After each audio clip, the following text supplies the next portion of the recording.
and welcome to our podcast in Cognitive Semantics course. I am Animesh and today with me my dearest friend Pranjal.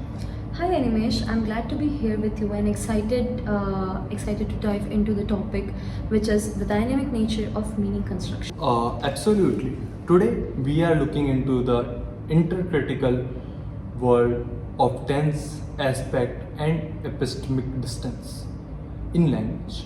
These concepts plays a crucial role in understanding how we structure our thought in conveying meaning through speech. Let's start by exploring tense and aspect in English. Tenses refers to when an action or event occurs, while aspect indicates whether it's ongoing or completed.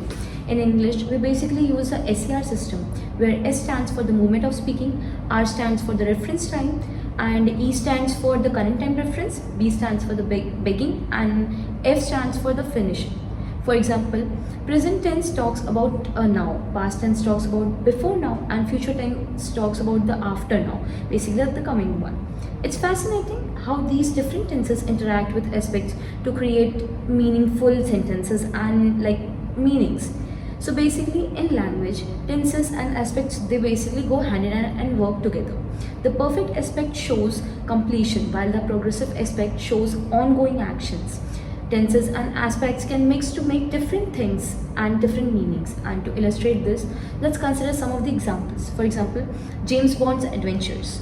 So I'll talk first about James Bond has outwitted the villain. So the present perfect tense indicates that the action is completed relative to the present moment, while the perfect aspect emphasizes its completion basically.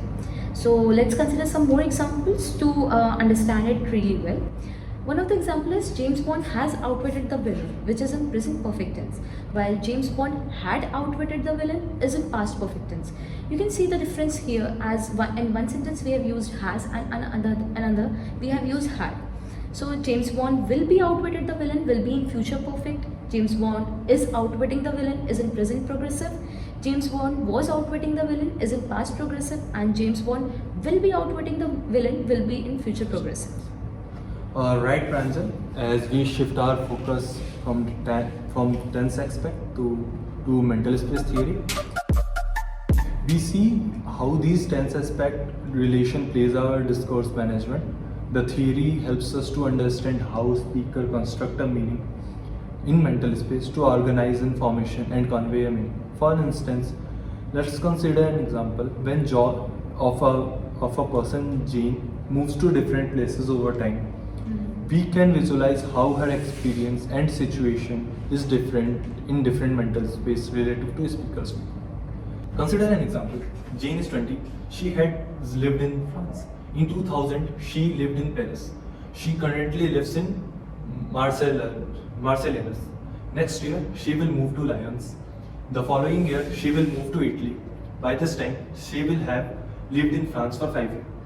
In constructing a mental space theory of the text, we begin with a base.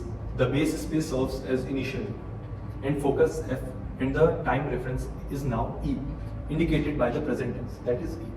In the second sentence, we lived in France. The present perfect setup space 1 as first, but the complete event goes to space 2, diverging the focus. In the third sentence, in 2000, she lived in Paris. Space is 3, established in past relative to viewpoint in space 1, shifting the focus. In the fourth sentence, she currently lives in Marseilles. The present tense returns focus to space 1, also the viewpoint. In the fifth sentence, next year she will move to Lyons.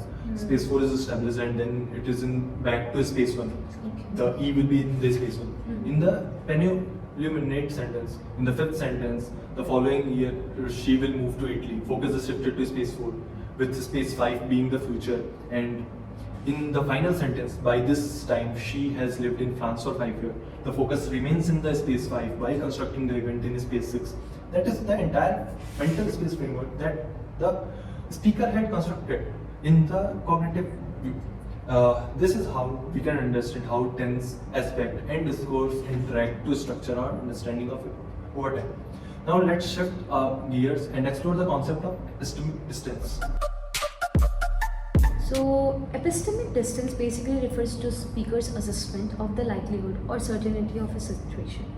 Tenses plays a crucial role in conveying this distance, as we saw in the examples of A, like if A and then B constructing.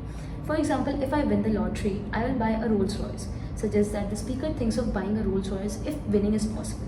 But if I won the lottery, I would buy a Rolls Royce shows the doubt or distance.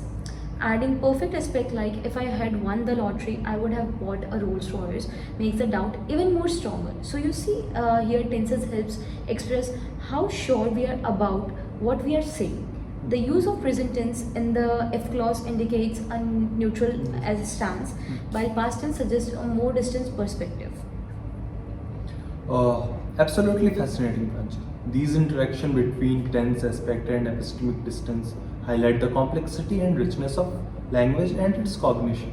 Understanding these concepts not only enhances our linguistic skills but also goes as deeper insight into how we perceive and interact with world through the dynamic nature of meaning construction.